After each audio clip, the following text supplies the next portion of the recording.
Positivos e positivas, mais um episódio no ar, positivamente, para nós falarmos das coisas do céu, do que realmente tem valor, da eternidade, não só dessas coisas terrenas que nós vivemos. Para mais um episódio, para a honra e glória do Senhor. Amor, juntos, novamente. Até que a morte nos separe, Amém. né? Não, o casamento do cristão não é com divórcio, não, é com a morte. Então, para sempre, Para sempre. eternamente.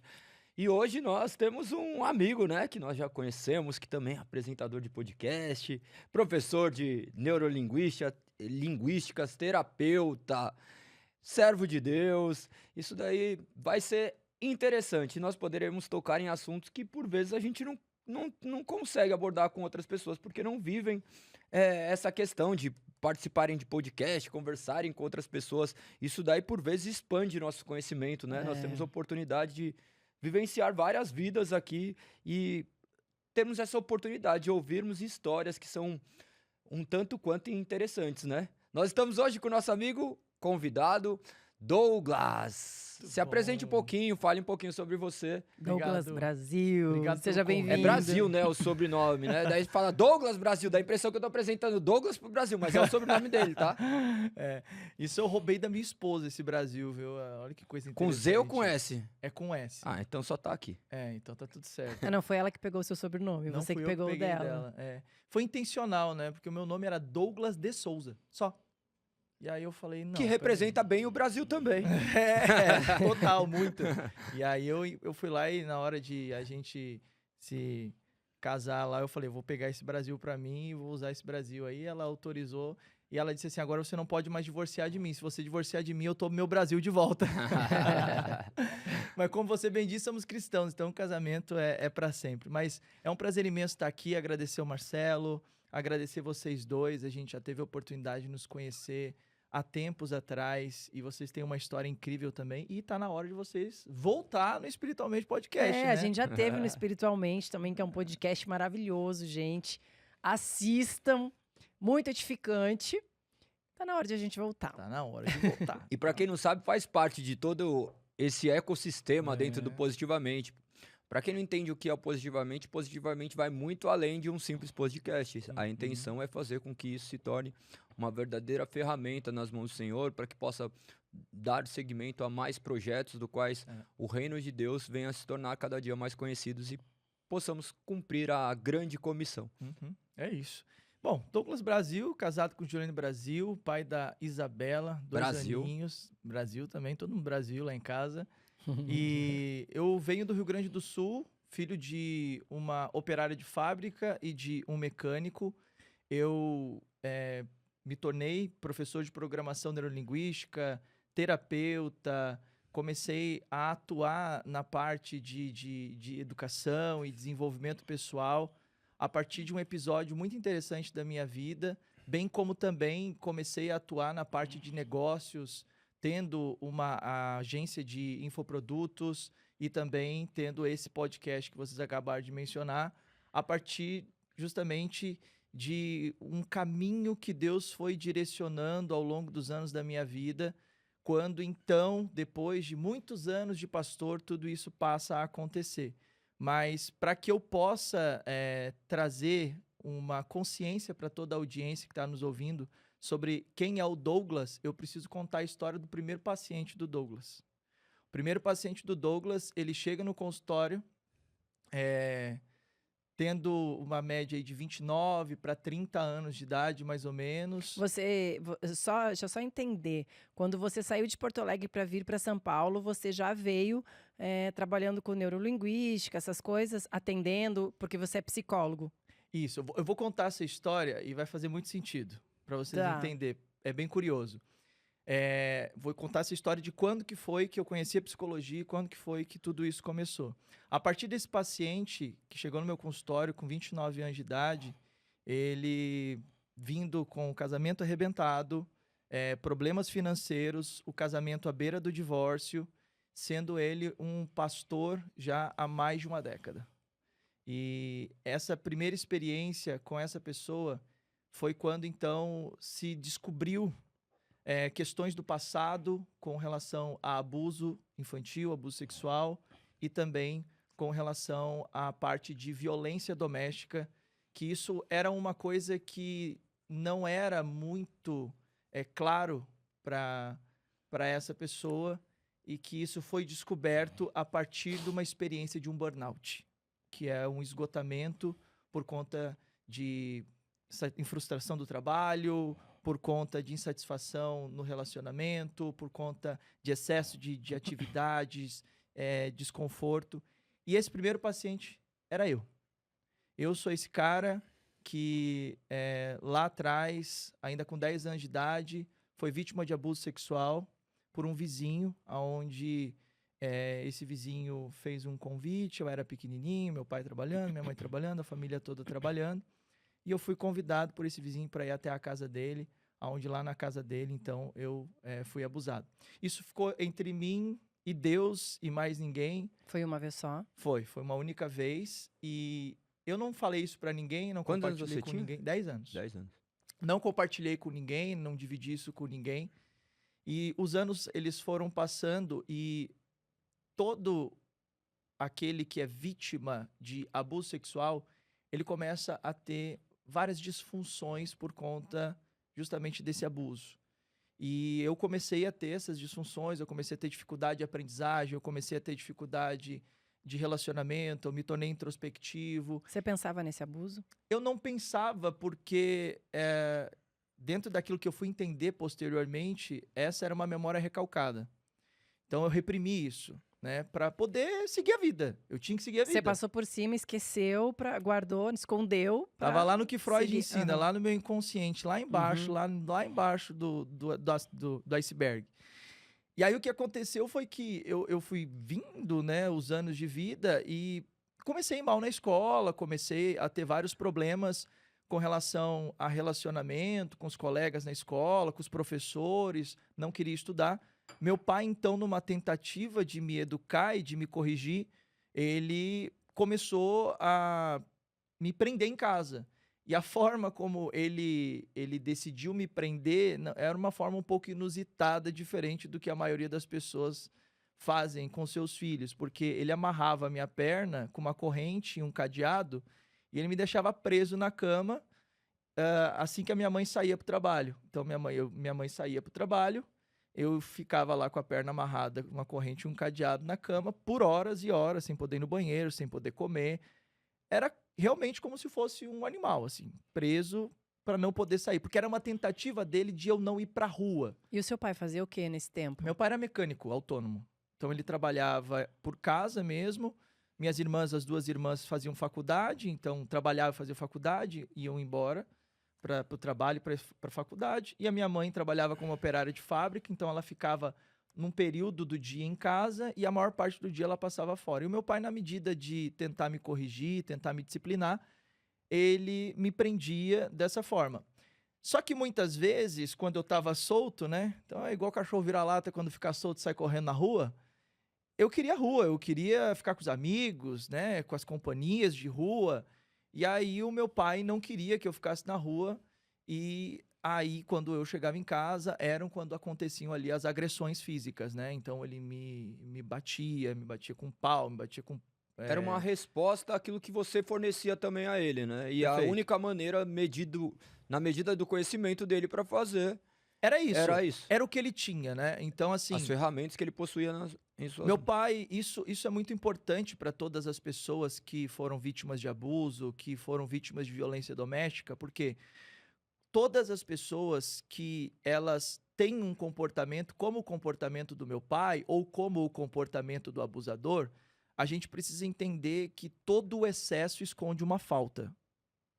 Então, diante desse comportamento, é muito importante que você olhe para a vida dessa pessoa com empatia, para que você entenda o histórico de vida dessa pessoa. E aí, quando você vai olhar, por exemplo, para abusadores, existe uma pesquisa que revela que a maioria dos abusadores, eles foram vítimas de abuso de alguma forma na sua infância. Então, de alguma maneira, eles também foram abusados, assim como os agressores. Então, naquele momento, eu demorei, obviamente, como eu disse, durante toda essa trajetória do Douglas, passando por abuso sexual, a agressão doméstica, até que aos 21 anos de idade eu conheço Jesus, porque aos 21 anos de idade foi quando, então, depois de todos esses imbrólios da vida, eu conheço Jesus, eu vou para dentro de uma igreja evangélica, e ali dentro daquela igreja E quem te evangélica, chamou para ir para a igreja? uma amiga que me convidou. Ela me fez um convite, eu estava, enfim, na vida tentando dar certo, né? Então, eu vivia sem propósito, eu não entendia muito bem o que deveria ser feito da minha vida. Então, para quem já tem ali um pouco de conhecimento, entende que a figura paterna, ela é fundamental na construção do ser, né? De uma pessoa, tanto de um menino quanto de uma menina. E eu cresci com a visão do meu pai, uma visão paterna muito distorcida, porque aquele que deveria ser o meu herói era o meu agressor. Então, eu não me sentia seguro para a vida, eu não me sentia direcionado para a vida, eu não sabia o que eu deveria fazer, eu não sabia para onde que eu deveria ir. Então, eu tinha muitos medos, eu tinha muitos traumas, e tudo isso somando me levava a ter uma vida estagnada. E aí, quando eu recebi esse convite dessa amiga, eu estava bem mal, assim, porque meus relacionamentos não davam certo, minha carreira não dava certo, eu não estava bem nos estudos, então nada ia para frente. E quando ela me convidou para ir até a igreja, eu vi ali uma centelha de oportunidade, aquela luz no fim do túnel. Eu falei, mas será? A primeiro momento eu estranhei um pouco, né, pela questão litúrgica do culto, da igreja, né, porque era uma igreja neopentecostal, as pessoas falando em línguas, e eu pela primeira vez ali eu já não entendia nada daquilo, não entendia as manifestações do Espírito, eu não entendia nada de igreja. Então, ao primeiro momento eu fiquei um pouco assustado, mas eu fui muito bem acolhido, e isso fez toda a diferença. Eu fui muito bem acolhido por essas pessoas que me aceitaram do jeito que eu estava. Na época eu bebia, eu fumava, eu, enfim, não tinha nenhum relacionamento sério, eu era uma pessoa sem compromisso, promíscuo na minha vida íntima, nos meus relacionamentos. O que era esse bem acolhido? Bem acolhido foi você bem-vindo aqui, você é aceito aqui. Porque, veja bem, dentro dessa busca que eu sempre tive com relação a me tornar alguém relevante, por não ter recebido esse acolhimento do meu pai, eu buscava isso fora. Querendo sempre provar que você era bom, que você era suficiente. E eu querendo sempre fazer isso o tempo todo. Então, assim, na verdade, no fundo, o que eu queria era a aprovação do meu pai, que eu nunca tive. Porque o meu pai sempre me tratou como se eu fosse uma aberração na família. Ah, suas irmãs têm faculdade, suas irmãs são bem-sucedidas, você não é nada, você não estuda, você reprovou 5 anos na 5ª série, você foi expulso da escola, você não quer nada da vida. E aí, obviamente, vou poupar os ouvidos da audiência sobre as palavras que eram mais duras que eu ouvia. E dentro de uma questão científica, neuroquímica e neurológica, a gente sabe que crianças que crescem no lar, onde há muita agressividade, o cérebro ele tem uma diminuição e ele não se desenvolve como o cérebro de uma criança que nasce em um lar saudável, com palavras de afirmação. Por exemplo, tem um estudo científico não tão comprovado, mas que faz muito sentido, até com a Bíblia, o que Tiago fala e o que a Bíblia fala, acerca da importância das palavras, que a Bíblia diz que nas palavras há vida e a morte. Masaru Emoto, ele fez uma pesquisa onde, a partir de partículas de moléculas de água, ele realizava alguns tipos de sons, e cada tipo de som, de emissão sonora, as partículas de água, a partir do momento de congeladas, elas adaptavam-se a um formato. E ele percebeu que, dependendo do som, a molécula de água ela tem uma forma. E a pesquisa ela está muito atrelada ao fato de que nós, dentro da construção do nosso corpo, nós temos parte carbono e parte água. Nós somos aí uma média de 70% líquido. Então, nós, diante das palavras que nós recebemos, nós moldamos o nosso comportamento, nós moldamos o nosso caráter, nós moldamos a nossa personalidade. Quem nós acreditamos que podemos ser, o que nós acreditamos que podemos fazer e aquilo que nós acreditamos que podemos ter. E como eu ouvi a vida inteira, quer dizer, a vida inteira, ali o período da minha juventude toda, a minha infância, do meu pai, que eu nunca seria ninguém, que eu nunca conseguiria nada, que eu era uma decepção. Então eu buscava a aprovação, eu buscava acolhimento. Mas sempre com aquele eco, né? Você é uma decepção, Total. né? O diálogo interno, dentro da programação neurolinguística, a gente chama isso de diálogo interno, que é aquela voz que não é uma voz, mas que a gente configura como se fosse uma voz. Mas na minha cabeça o tempo todo ecoando, com as minhas memórias permanentes, de todas as agressões, de todas as palavras que eu ouvia. Então eu cresci num lar muito disfuncional, com um pai muito disfuncional, onde eu buscava esse afeto, né? Eu buscava essa força, eu buscava esse carinho, eu buscava essa segurança, esse porto seguro. E aí, quando eu encontrei essas pessoas na igreja, e essas pessoas me acolheram, e aí eu percebi que então eu poderia ter uma perspectiva de futuro diferente por conta desse ambiente seguro, porque eu entendi que aquele ambiente era seguro, porque as pessoas não me ofenderam porque eu fumava ou porque eu bebia. As pessoas não me criticaram porque eu ficava com várias meninas ou tinha relações sexuais com várias meninas. As pessoas não me criticavam porque eu não era bem sucedido no trabalho, nos estudos. Pelo contrário, elas olharam para mim e disseram: olha, o Senhor, Deus, te aceita como você é. E eu falei: mas não é essa a configuração que eu tenho. Para eu ser aceito, eu tenho que ser bom, eu tenho que ser estudioso, eu tenho que ser trabalhador, eu tenho que ser bem-sucedido, eu tenho que ter muito esforço, tem que ser duro, porque essa foi a mentalidade do meu pai. E aí entra um ponto importante do porquê as pessoas são como elas são. Meu pai perdeu o pai dele aos 6 anos de idade. E aí, aos 6 anos de idade, quando ele perde o pai, que foi assassinado, o pai dele, ele então tem que ficar com a mãe, e a mãe cuida de 3 filhos. Dos 2 filhos, dois filhos dos 3 filhos, têm oportunidade de estudar. Ele não. Ele tinha que vender laranja e engraxar sapato para ajudar a família. E você vê que dentro da configuração de caráter, de personalidade, de homem, de filho, o que ele entendia? O filho tem que ajudar, o filho tem que trabalhar, o filho tem que dar duro, o filho tem que pagar o preço. Tem que sofrer. Tem que sofrer.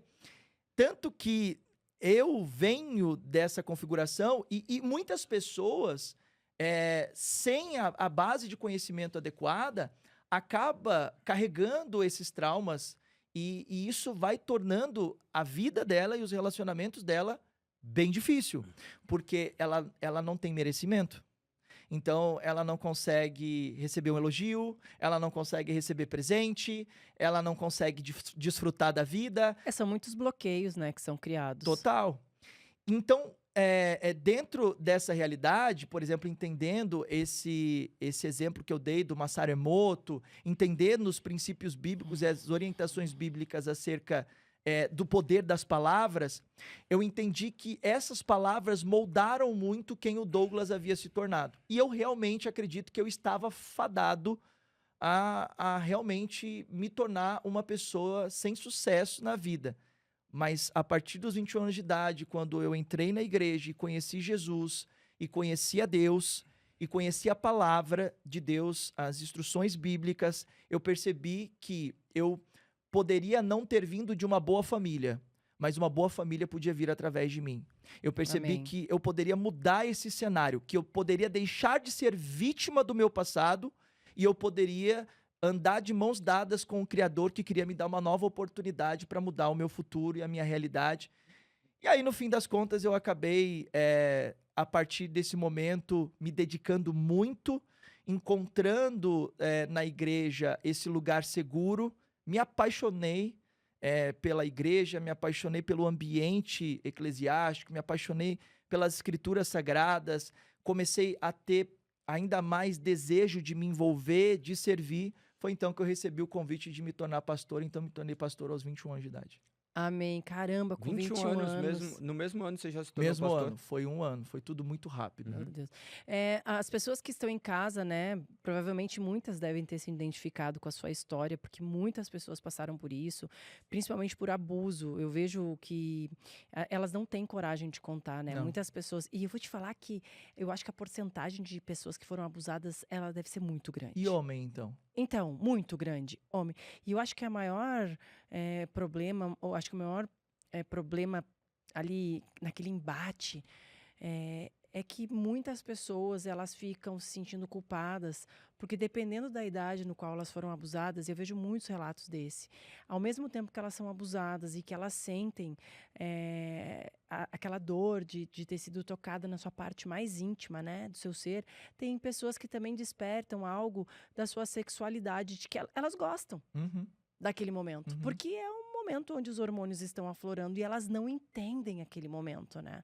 As pessoas não entendem aquele momento e elas carregam essa culpa, elas carregam essa dor por muito tempo e isso vai vai despertando muitos bloqueios na vida das pessoas e muitas vezes elas não sabem de onde vem, porque fica lá no inconsciente, a gente geralmente pega esses nossos traumas, esconde, parece que a gente nunca viveu eles na vida, aos nossos olhos, mas tudo que a gente passa vem se desenvolvendo. E as pessoas que estão em casa devem pensar assim, tá bom, eu passei também por tudo isso, eu tive uma história parecida. E como que você conseguiu de fato sair disso? Porque você chegou à igreja e você começou a vivenciar, você não mudou do dia para a noite, ou a sua mudança foi radical? Não, nunca é, eu acho, né? Não sei, mas existe um processo que é um processo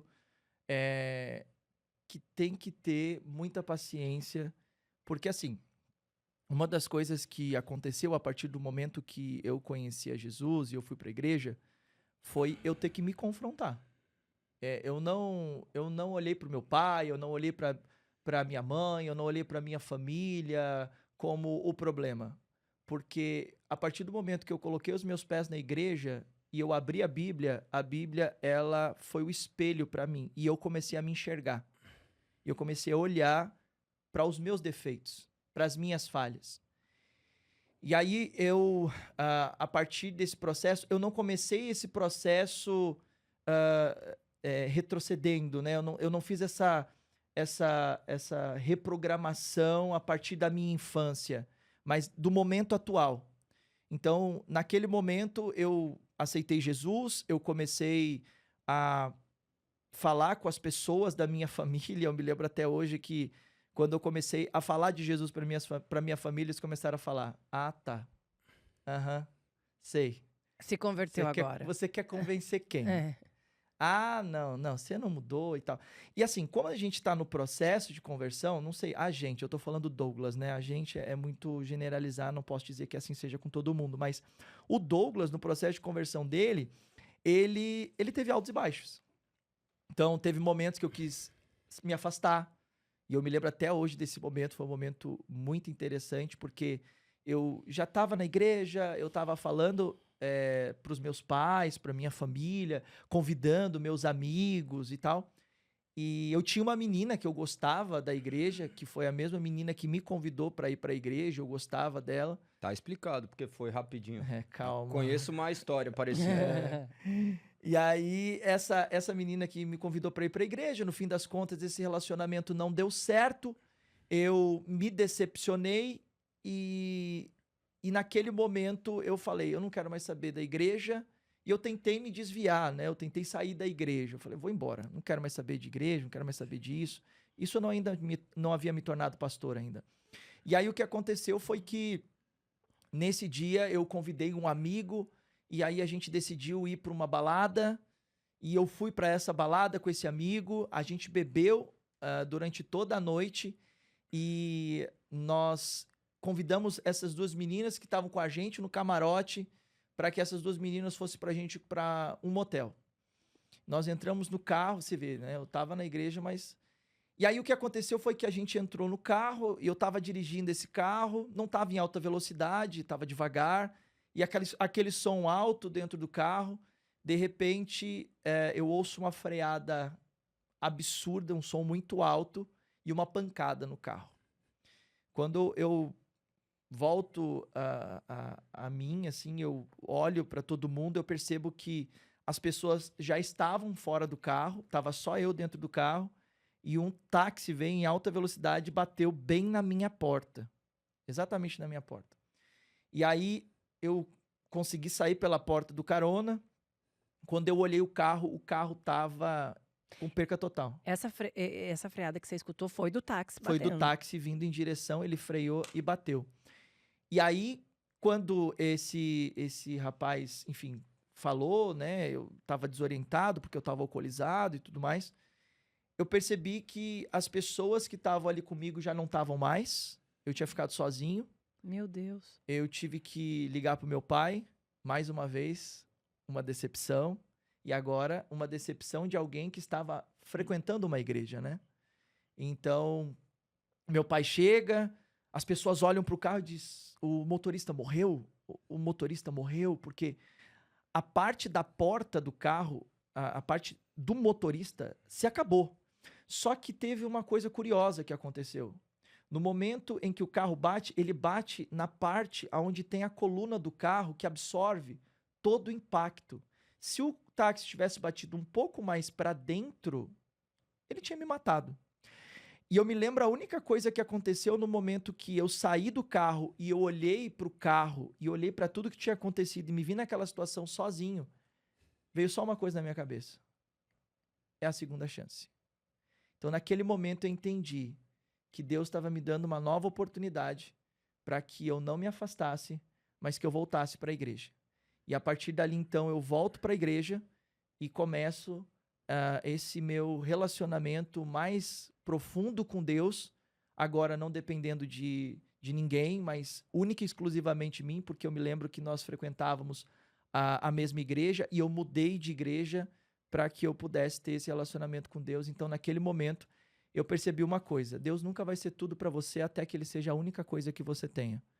E naquele momento, para mim, a única coisa que eu tinha era Deus, e eu só agradeci a Deus por essa oportunidade. Eu entendi que eu deveria voltar e que Deus tinha algo para mim naquele momento. E foi então que eu voltei, e quando eu voltei e comecei a frequentar e comecei a me envolver na igreja, então eu, a partir daquele momento, tomo a decisão de conhecer alguém, né?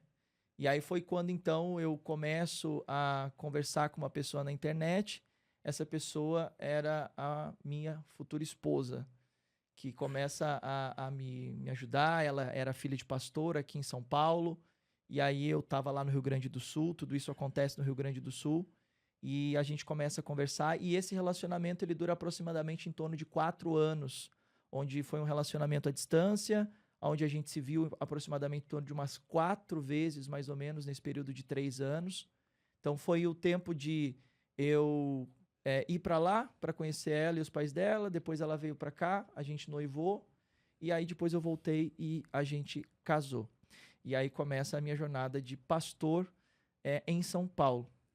Essa jornada de pastor em São Paulo é o que reserva a coisa mais curiosa de tudo. Por quê? Eu começo a me tornar um pastor de uma igreja local aqui em São Paulo e eu começo a sentir a pressão das responsabilidades e dos compromissos que São Paulo oferecia. Gente, eu venho do Rio Grande do Sul, Trilegal, Tchê, Baguria. Meu conterrâneo, né? Da onde que esse é lá do Sul? Eu sou de Canoas, bairro Matias Velho. Ah, de Canoas, aham. E aí o que acontece? Pô, a primeira coisa que a gente chega aqui em São Paulo, quando a gente chega em São Paulo, a gente vai subir uma escada rolante. Quando que a gente sobe uma escada rolante lá no Rio Grande do Sul? A escada te leva, né? Então, a primeira coisa, eu chego aqui em São Paulo para subir uma escada rolante, eu vou lá e eu faço o quê? O que se faz no Rio Grande do Sul? Escada rolante, ela te leva, eu paro. Quando eu paro, as pessoas começam a gritar comigo atrás. Dá licença, sai da frente! Começa aquela gritaria, eu já começo a ver que o clima aqui em São Paulo é um pouco diferente. E aí, vou pegar o metrô, né? Então, para mim, metrô, em Rio Grande do Sul, 15 minutos esperando. Aí trem lá, né? Trem, né? Metrô. Eu desço, eu olho o trem passando, eu falo, puxa vida, perdi o trem. Daqui a pouco, o trem apontando de novo. Eu falei, ué, isso aí deve ser aqueles trem que tá indo fazer a volta na quadra. Não, era o outro trem já. Então, assim, comida no Rio Grande do Sul, né? Comida no Rio Grande do Sul você vai comer comida, é aquele café da manhã, né? Com cuca, né? Quem não sabe o que é cuca, não é a cuca do sítio Pica-Pau Amarelo, Ai, que é um pão delícia, uma doce, cuca, meu né? Deus. Chimia, né? A turma que daqui de São Paulo fala chimia, pensa, miava, mataram, estão me dando para comer em Você já pasta. comeu chimia, amor? Eu venho com algumas palavras, o Douglas lá do Sul, o galego. Não entende. Eu falo pra ele às vezes que eu tô esgualepada. É. E aí ele pediu pra eu mudar o palavreado. Não é mais pra eu falar essa palavra, que parece que ofende. É uma pessoa que tá cansada. Você já ouviu isso, Já, né? já. Uma pessoa que tá cansada. Então você chega em casa à noite e fala, ai, amor, tô esgualepada. Daí ele falou que parece ser uma pessoa que é abusada. Sei? Nossa, horrível. E aí, aqui em São Paulo é o pão na chapa e o cafezinho, né? Então, mas essa questão de dialeto, de E lá em Porto comunicação Alegre e é cultura... cacetinho, vai me dar um cacetinho. Exatamente, eu cheguei aqui pedindo cacetinho, as pessoas já começaram a me olhar atravessado. Cacetinho é diminutivo do quê, né? Então, as pessoas, elas têm essas questões culturais, essa questão dialeto. E aí, claro, isso também surtiu vários efeitos aí no meu casamento, na minha relação com a minha esposa, porque ela é nordestina, né? Então, nordestina acelerada, né? Oxoxoxoxoxa, aquela coisa de vamos rápido, né? E eu lento, devagar, vai devagar, guria, não é assim. Enfim, e eu tô só contextualizando de uma maneira mais bem-humorada aquilo que foi algo que causou muitos conflitos. Que, na verdade, os conflitos, desculpa, Pessoais. Douglas, mas não foi o fato de você ter mudado para São Paulo, eu acredito, e nem em Porto Alegre. É realmente a responsabilidade de um casamento e de uma igreja, né? Exato. Porque, para quem não sabe, são muitas responsabilidades. Demais. Galego aí, vocês dois têm uma igreja, vocês sabem como é que é cuidar de pessoas. E, enfim, tendo que lidar com toda essa novidade do casamento, né, com a minha esposa, procurando ter essa capacidade de a gente alinhar as nossas incompatibilidades de gênio, nossos temperamentos, nossas personalidades, nossos comportamentos, que é um grande desafio, apesar da gente ter ali os princípios bíblicos, a gente ter ali os ensinos da palavra de Deus, muitas vezes a gente acaba tendo essa certa dificuldade, e eu tive essa dificuldade no casamento. Mas não só no casamento, mas também na gestão das pessoas da igreja local de São Paulo. Por quê? As pessoas, elas não tiveram tanta paciência com o meu jeito, mais devagar, mais tranquilo, enfim. E eu também não consegui me adaptar muito bem, e as cobranças e as responsabilidades que eu tinha como pastor, cuidando de um ministério em São Paulo, no Rio Grande do Sul, era diferente dos cuidados que eu tinha no ministério aqui em São Paulo, e isso começou a me sobrecarregar. E dentro disso tudo, foi aonde, então, um certo dia, diante das responsabilidades do casamento, diante das responsabilidades do ministério, das contas que tinha que pagar, diante das próprias questões emocionais mal resolvidas, Dos seus próprios traumas. eu cheguei no limite. E aí entra um ponto interessante que aquilo que Freud, por exemplo, ele fala acerca do id, do ego, do superego, daquela tricotomia que ele fala acerca da personalidade, de como que o ser se desenvolve. Aquilo começou a fazer sentido a partir do momento que eu me encontro nessa situação de gatilho, né? Porque, para quem não sabe, o gatilho é uma motivação, é algo que parte algo externo que movimenta algo interno que há em você. E aí, obviamente, dentro daquilo que o Freud fala, começou a despertar aquela parte mais descontrolada minha, né? Aquela parte mais infantil, aquela parte mais descontrolada, desequilibrada. E eu simplesmente comecei a entrar nessa estafa, comecei a não querer mais a responsabilidade do casamento, não querer mais a responsabilidade da igreja. Eu comecei a diminuir a minha frequência nas pregações. Minha esposa teve que me ajudar na época para conseguir pregar, para me ajudar na igreja, e chegou o momento que eu fui parar no hospital. Então, quando eu paro no hospital, eu me deparo com o médico olha para mim e pergunta, o que você faz? E aí eu tenho que olhar para o médico e dizer, então, sou pastor. Ele, pastor, você está muito estressado, você está muito sobrecarregado. Quais eram os seus sintomas? Era ansiedade, né? Então, ataque cardíaco, pupila dilatada, sudorese, insônia, falta de apetite, gastrite, dor nas costas, cansaço excessivo, desesperança, falta de credibilidade em mim mesmo. Comecei a ter uma baixa autoestima muito grande, comecei a perder o interesse pela minha esposa, baixa libido, comecei a ter tendências à busca pela compulsão por doces, comecei a querer ficar dormindo demais, ficar deitado demais, imóvel demais, comecei a perder o interesse pelas responsabilidades, então não queria mais saber de cuidar do dinheiro, não queria mais saber de cuidar da casa, não queria mais fazer tarefa nenhuma. Cheguei nesse limite, eu simplesmente não queria mais responsabilidade e compromisso com absolutamente nada. E aí, nisso, ele fala que eu precisava me cuidar, que eu precisava buscar ajuda e que esse problema era um problema emocional. Foi aonde, então, algo que eu nunca havia dado atenção no ministério onde eu estava, nem como pastor, eu nunca havia me preocupado em estudar sobre, ler sobre, então eu busquei um apoio através de um amigo que era conhecido meu, que me indicou para falar com uma pessoa que palestrava. Fui nessa palestra dessa pessoa e aí eu conheci um conteúdo de um profissional chamado Anthony Robbins, que tem um livro chamado Poder Sem Limites. Eu peguei esse livro e eu comecei a entender então um pouco sobre o comportamento humano. E ele fala muito sobre inteligência emocional, né? Isso é uma pergunta, né, que muitas pessoas fazem. Isso não te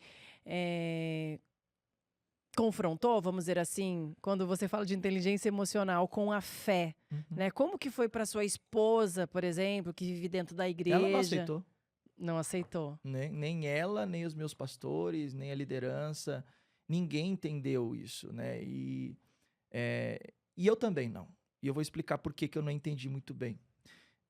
Porque o que aconteceu comigo foi o seguinte: a partir do momento que eu comecei a fazer essas leituras, eu comecei a buscar esse conhecimento, eu quis me aprofundar cada vez mais. Foi então, a partir do Tony Robbins, que eu conheci a programação neurolinguística, a PNL. Porque o Tony Robbins é aluno do Richard Bandler.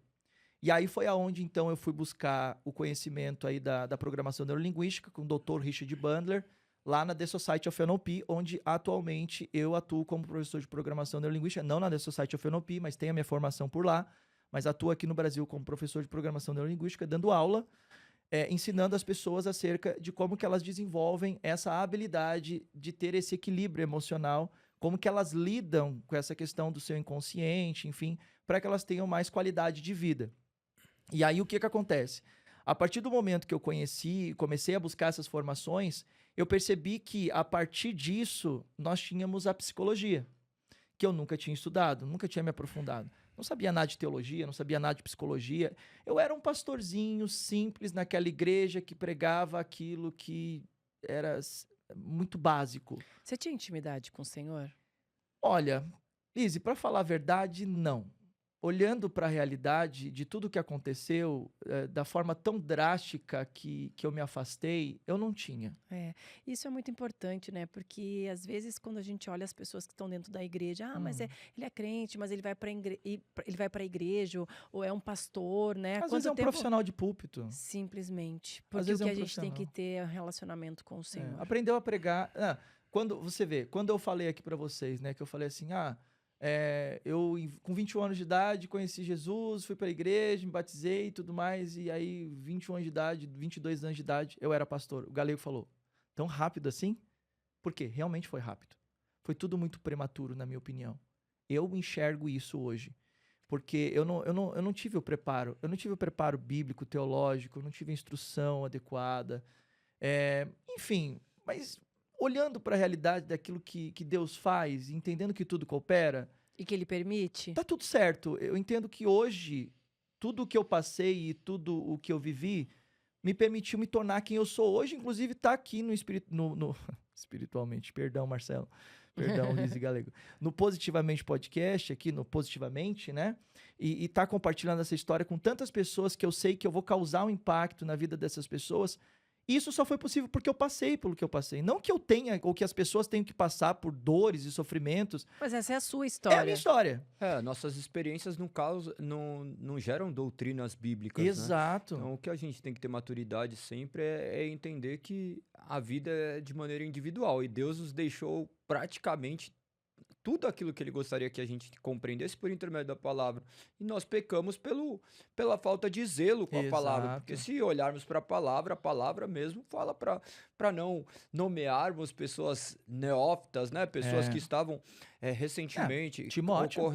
Que ocorre recentemente a conversão, então existe um processo, mas Deus é o grande arquiteto, o grande criador, aquele que percorre tudo com as suas mãos. Então, no final, ele usa de misericórdia para os nossos próprios erros e equívocos.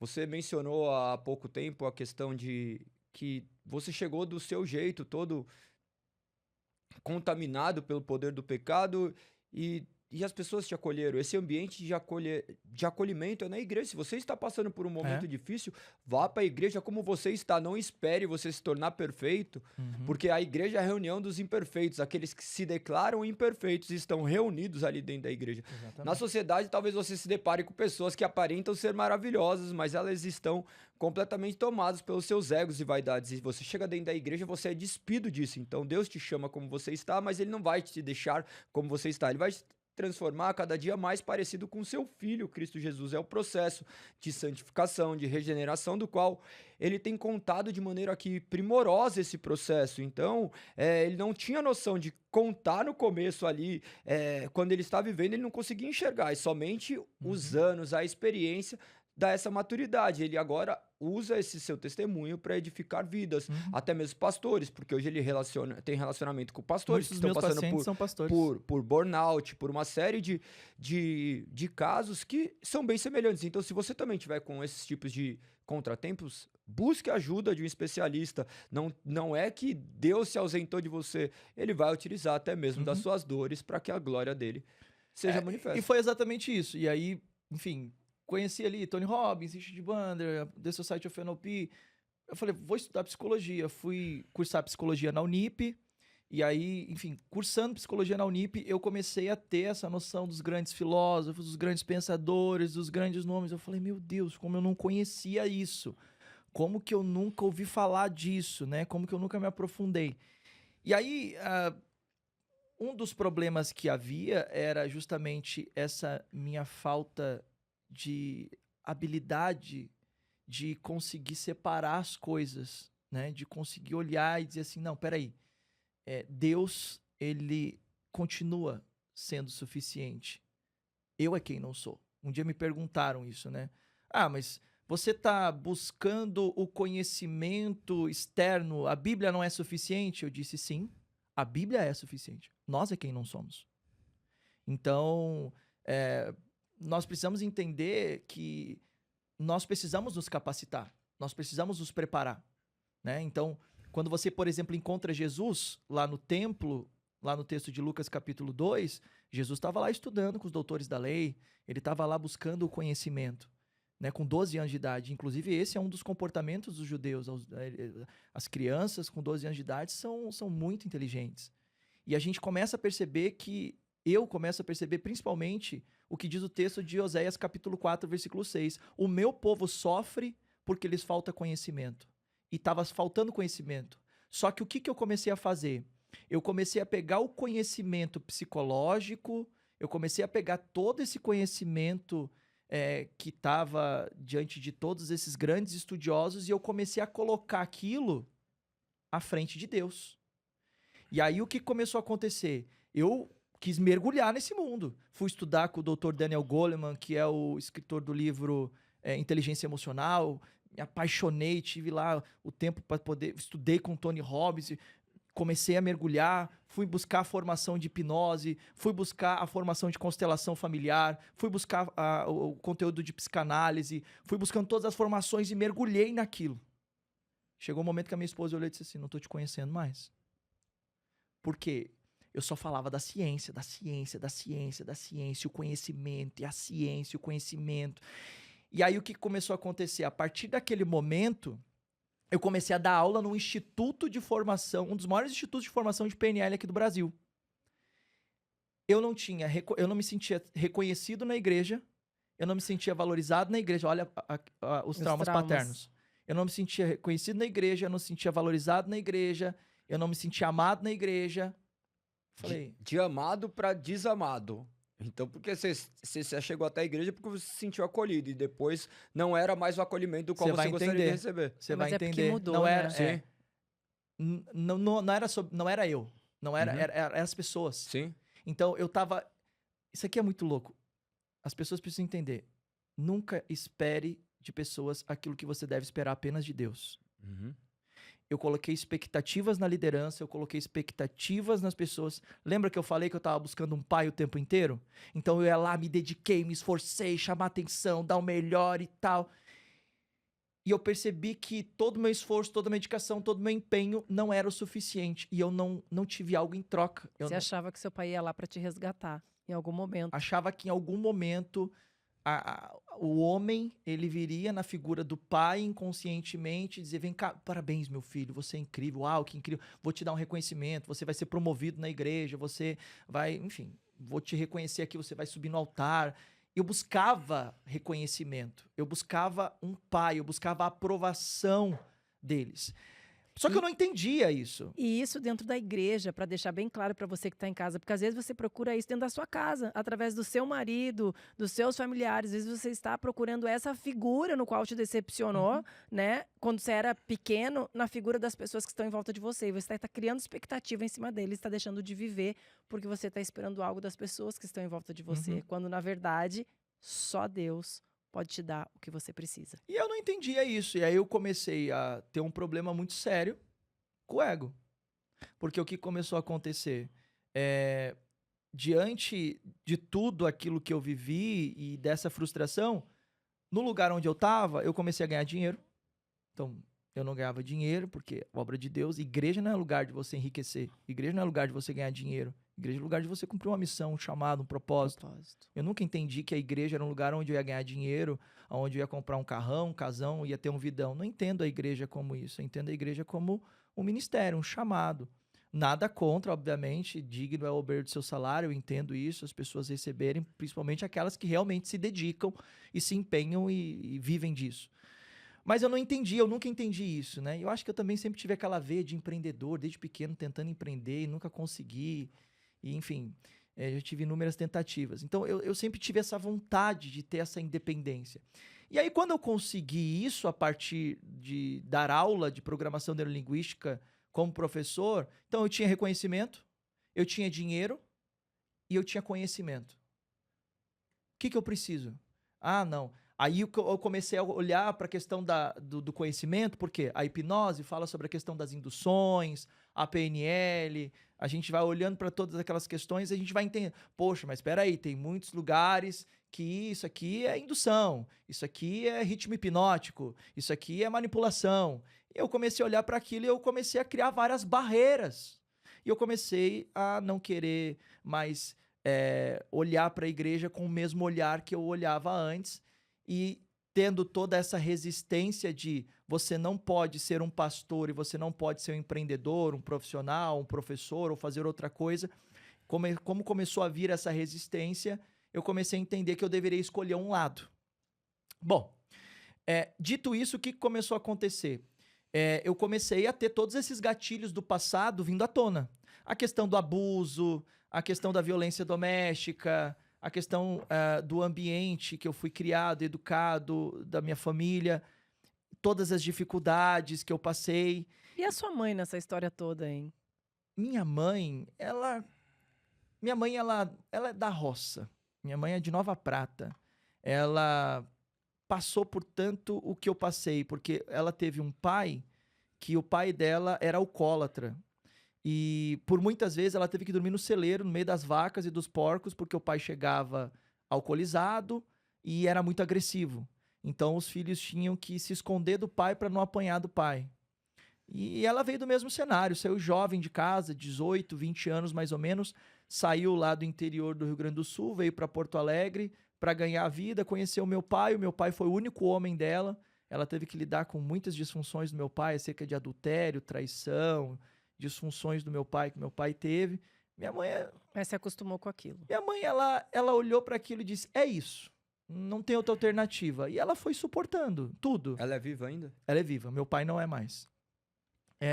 Ela foi suportando tudo isso, ela foi suportando as agressividades, a violência, e é muito interessante que depois que a gente foi conversar, né, depois que o meu pai faleceu, a minha mãe começou a viajar, ela nunca tinha viajado, a minha mãe começou a se tornar mais independente, hoje minha mãe está na academia, ela é cristã também, ela aceitou Jesus, porque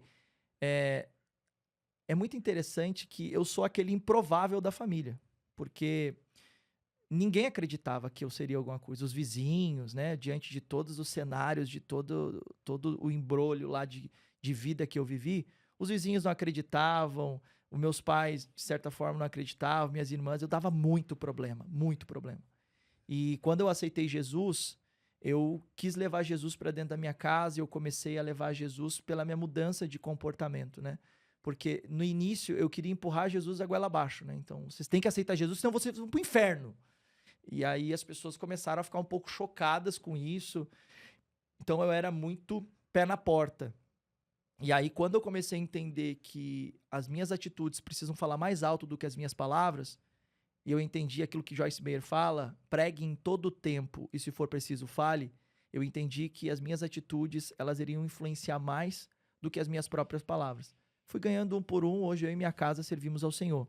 Meu pai, ele veio a falecer com 62 anos de idade, ele teve hepatite autoimune, e foi muito interessante o processo de perda do meu pai, porque o meu pai, ele ficou muito doente, assim, repentinamente, e durante todo esse processo, né, você vê, eu tinha muita mágoa do meu pai, eu era muito ferido, e eu via ele como meu inimigo. E Mesmo depois de se converter, tudo? Na verdade, eu estava no processo de conversão durante a morte dele. Porque ele morreu no meu processo de conversão. Então, você tinha 21 anos. Eu estava 3 meses na igreja quando meu pai faleceu. Sim. Então, no momento que eu estava ali no processo da igreja, foi muito importante porque foi no mesmo momento que o meu pai ficou doente. E aí a minha mãe trabalhando, minhas irmãs trabalhando, e o meu pai precisava de alguém para cuidar. Quem teve que cuidar? Eu. E aí o que aconteceu? O meu agressor se tornou aquele a quem eu precisava cuidar. Então, eu precisei deixar muito as coisas do passado e deixar Deus trabalhar esse processo de perdão.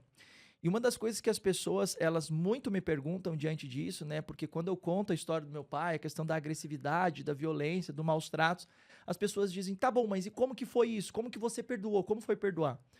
O processo, ele foi um processo interessante porque eu tinha que dar banho no meu pai, eu tinha que trocar a fralda do meu pai, eu tinha que ajudar dando comida pro meu pai, eu fazia a barba do meu pai, eu levava meu pai pra cima e pra baixo pro hospital. Durante esse tempo você ficava pensando assim, nossa, mas ele fez tal coisa comigo e agora eu tenho que ficar fazendo isso pra ele? Olha que interessante, o fato de eu ter tido esse encontro com Deus inicial lá na igreja e eu ter recebido as orientações bíblicas de como é que deveria ser o comportamento de um cristão, eu procurava me aproximar o mais daquilo que a Bíblia me ensinava, mas as emoções estavam recalcadas, reprimidas.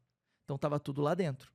Então o que eu fiz? Eu deixei isso de lado e eu falei, não, eu vou ser um cristão. Então eu comecei a fazer o quê?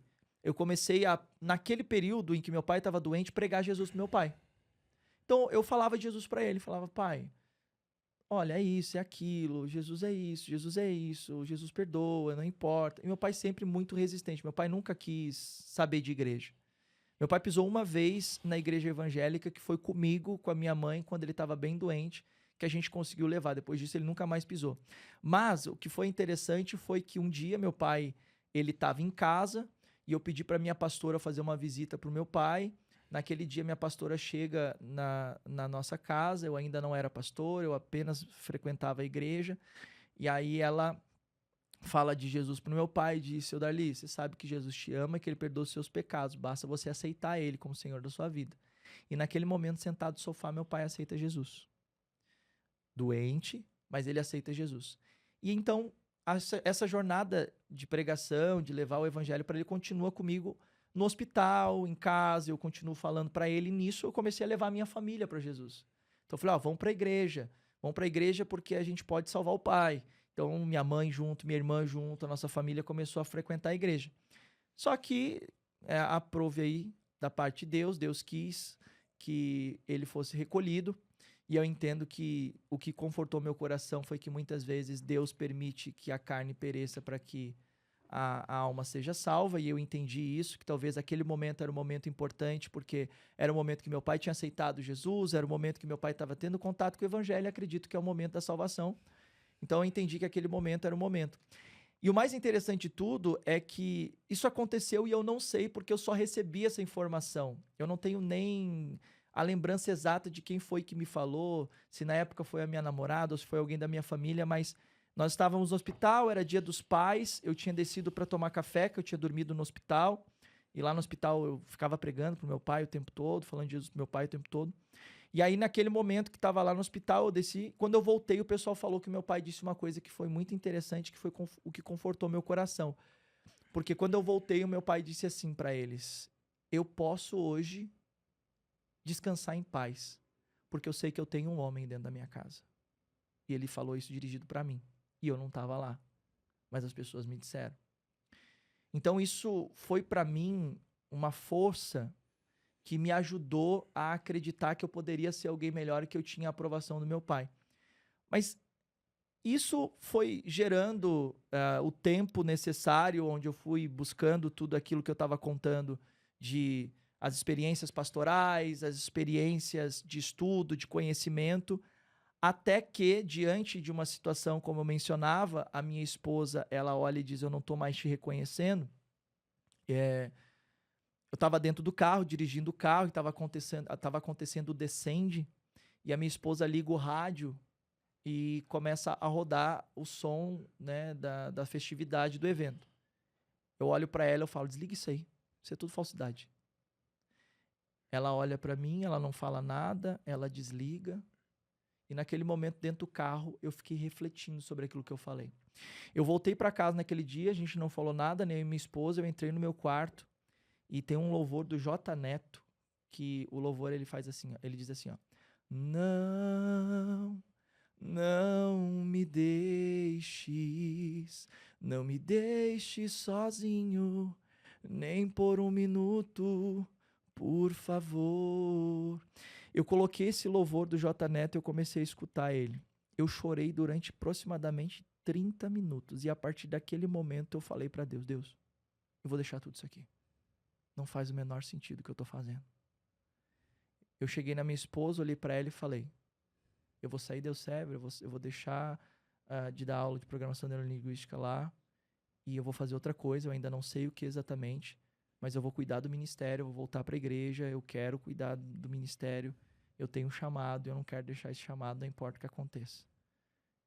Ela não falou nada, eu voltei e fiz exatamente tudo isso. Fui lá, falei pro cara, olha, irmão, vou deixar, não quero mais. Ele, não, mas onde é que você vai ganhar o dinheiro que você ganha? Onde é que você vai ter o que você tem? Falei, não, obrigado, irmão, não quero mais, agradeço tudo aí que você fez por mim, as oportunidades, mas não é mais o meu lugar. E eu voltei. E quando eu voltei, eu comecei, então, a buscar o conhecimento teológico. Eu comecei a me aprofundar na busca do conhecimento bíblico. E aí, a partir desse dia em diante, eu comecei a entender que não faz o menor sentido o Douglas, sendo o cara bem-sucedido, cheio de conhecimento, ajudando um monte de gente e não conseguindo ajudar a si mesmo. Porque de que adianta o homem ganhar o mundo inteiro e perder a sua alma? Eu estava perdendo a minha alma, eu estava perdendo a minha salvação. E aí, a partir desse dia em diante, foi aonde então eu comecei a entender que eu poderia ajudar outras pessoas. E aí eu comecei a me posicionar na internet. Quando eu comecei a me posicionar na internet, eu juntei algumas pessoas, amigos. Esses amigos começaram a me ajudar. E foi a partir daí que a gente começou a falar para as pessoas que eram pessoas da igreja, que estavam passando por problemas emocionais, conflitos emocionais, dificuldades emocionais. E logo em seguida, um tempinho depois, estourou a pandemia.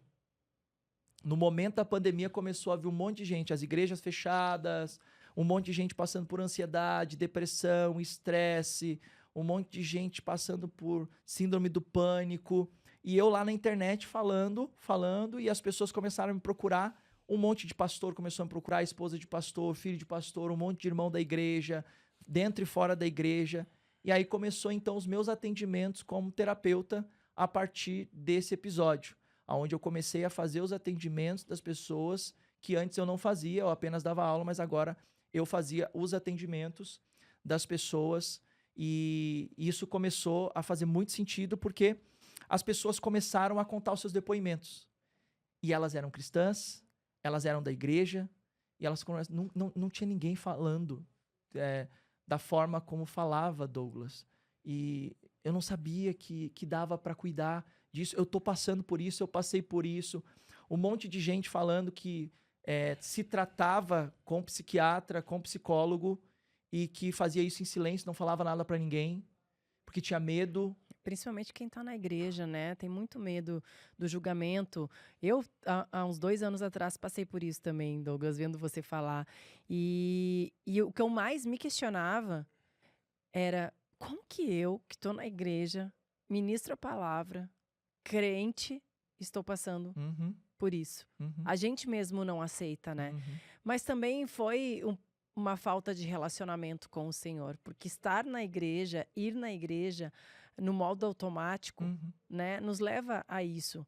Não é só, eu preciso acordar, preciso ir para a igreja para marcar ponto, para dizer, olha, gente, vou na igreja. Você precisa ter um relacionamento genuíno, verdadeiramente com o Senhor, né? Entregar com o Senhor todos os dias, conversar com o Senhor, conversar com o Espírito Santo, para que Ele te responda, né? A gente pergunta para tantas pessoas, a gente questiona tantas vezes, a gente fala, eu quero um amigo para me ligar, eu quero um amigo para conversar, quando na verdade você deve chamar o Espírito Santo, né? O Senhor, conversa você comigo, sabe? Me manda você uma mensagem.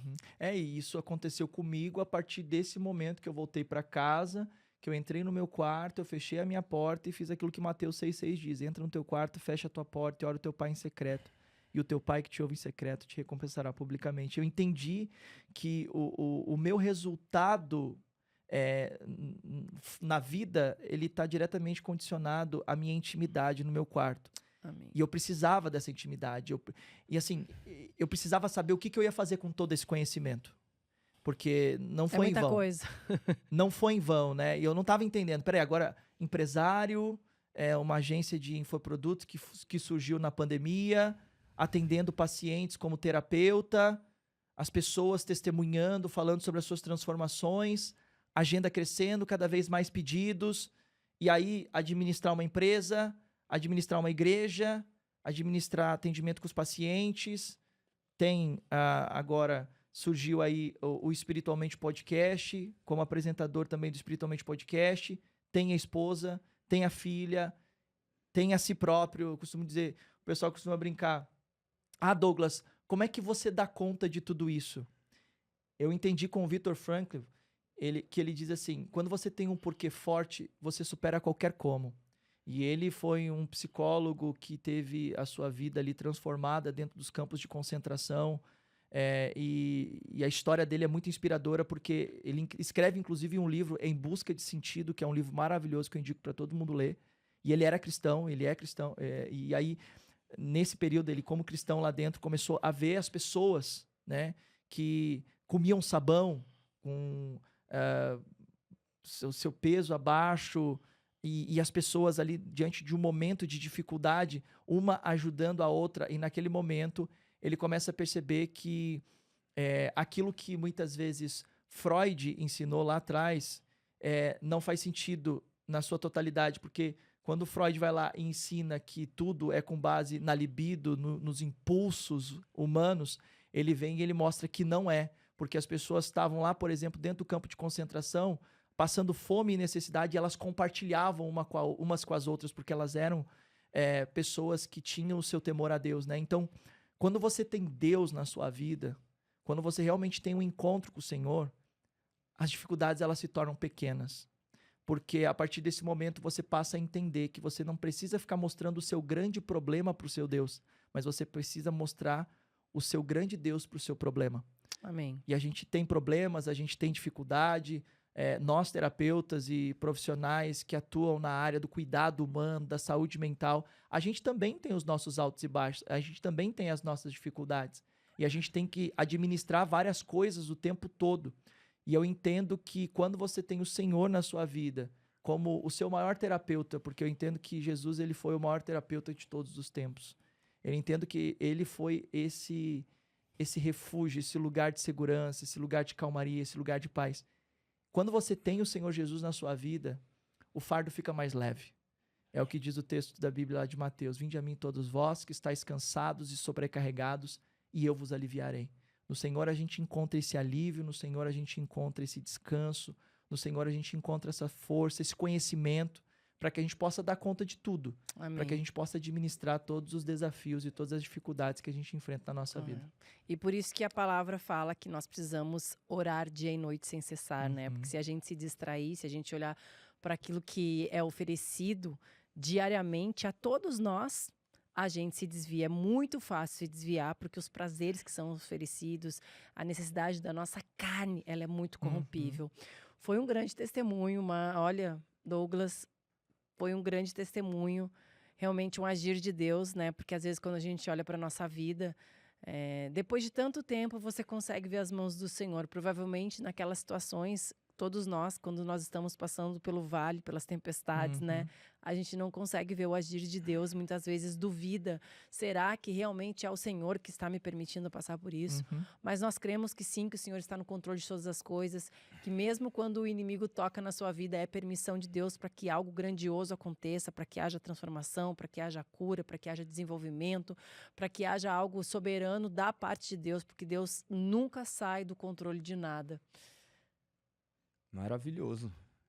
Maravilhoso poder escutar um pouquinho de histórias, né? E provavelmente toda essa sua discernimento passa por todas as pessoas que passaram na sua vida, agora ainda mais com um podcast também, onde vocês têm a oportunidade de falar com mentes que passaram milhares de outras situações. Esse compartilhamento é de extrema importância. Então, você que está na sua casa, tenha ao seu lado pessoas que possam testemunhar aquilo que Deus fez, ouvir história de outras pessoas, porque isso tudo vai gerar amadurecimento e crescimento em nós. E é um enorme prazer ouvir um pouquinho mais da sua história. Muitas coisas nós já tínhamos compartilhado, já sabíamos, mas é muito importante outras pessoas também terem a oportunidade de conhecer a história de mais um homem transformado por Deus, regenerado por Deus, nesse processo eterno de santificação e regeneração. Maravilhoso, é um enorme prazer escutar a sua história e nós temos um presente para você. Aí, a minha Ele estava ansioso, a Abre a sogra caixinha, chegou. Ju. Presente do Positivamente. Obrigado. Ó, a voz do além, o Marcelo aqui no meu ouvido. Obrigado, Marcelo. Obrigado, Ju. Obrigado, Galego. Obrigado, Lise. É para abrir pro pessoal ver, né? Vamos abrir pro pessoal ver o que tem aqui dentro. Olha aqui, ó. O Marcelo é o diretor aqui do Positivamente, tá, gente? Vocês devem estar pensando assim, quem é este Quem é essa Marcelo? voz? A voz do além. Aqui, a canequinha. Aqui dentro tem um monte de dadinho, de paçoquinha. Delícia. Eu gosto, viu? Com café, então. Você tomava com chimarrão, paçoquinha ou não? Nossa, sabe quando você tava falando aqui, eu fiquei pensando assim... Aí, gente. Vou começar a trazer um chimarrão, né? Mas... aqui, nesse podcast, é algo tão sobrenatural que acontece. O chimarrão vai pra todo lado, né? Vai erva pra todo Tem como lado. a gente parar e ficar tomando chimarrão, papeando, porque é muita emoção, né? A gente fica vidrado nas coisas do Senhor, naquilo que o Senhor faz na nossa vida, como eu falei aqui no início do podcast. É tão bom a gente estar perto de pessoas que falam do Senhor, que te impulsionam, que testemunham aquilo que o Senhor pode fazer. Não vai ser igual na minha vida, não foi igual na minha vida, não foi igual na vida do Galego, não vai ser igual na sua vida, porque cada um aqui tem uma identidade diferente, cada um tem uma história. O Senhor vai usar a gente de formas diferentes, nós somos instrumentos. E eu acho que o que a gente mais tem que ter consciência é isso, que nós somos instrumentos. Nós não somos capazes de nada se não for o Senhor na nossa vida, através de nós. Então, que a gente se coloque à disposição e fale, Senhor, eis-me aqui. Tudo que acontece de bom é Ele, tudo que acontece de ruim vai na nossa conta, porque nós somos pecadores, carecemos dessa misericórdia de Deus. Então, é maravilhoso poder escutar essas histórias, assim, ver o cuidado de Deus. Como nós poderemos reescrever a história e saber se você não tivesse amarrado com aquelas correntes, onde você estaria hoje? Então, talvez talvez não. Com toda certeza, se aquelas correntes não tivessem te prendido, talvez hoje você não estaria aqui para contar a história. Talvez fosse as próprias correntes de Deus que nos prende a Ele. Que sejamos presos a Ele, Amém. sabendo que tudo tem um propósito, tudo tem uma razão. E que o mais importante é que você foi liberto das correntes que te aprisionavam do pecado e agora está liberto em Cristo Jesus. Amém. E para terminar, a gente faz umas perguntas aqui. Umas perguntas não, são 5 palavras. 5 palavras que você pode responder com pensamentos, com palavras, como você melhor preferir. A primeira palavra é escrituras. Manual da vida, né? Segunda palavra é graça. Favor de Deus. Terceira palavra, fé. Esperança. Quarta palavra, Cristo. O caminho, a verdade e a vida. Quinta palavra, Deus. O nosso Pai. E é importante lembrar que o perdão é um benefício para quem libera e não para quem recebe. Porque eu estou falando aqui de Pai, que Deus é Pai.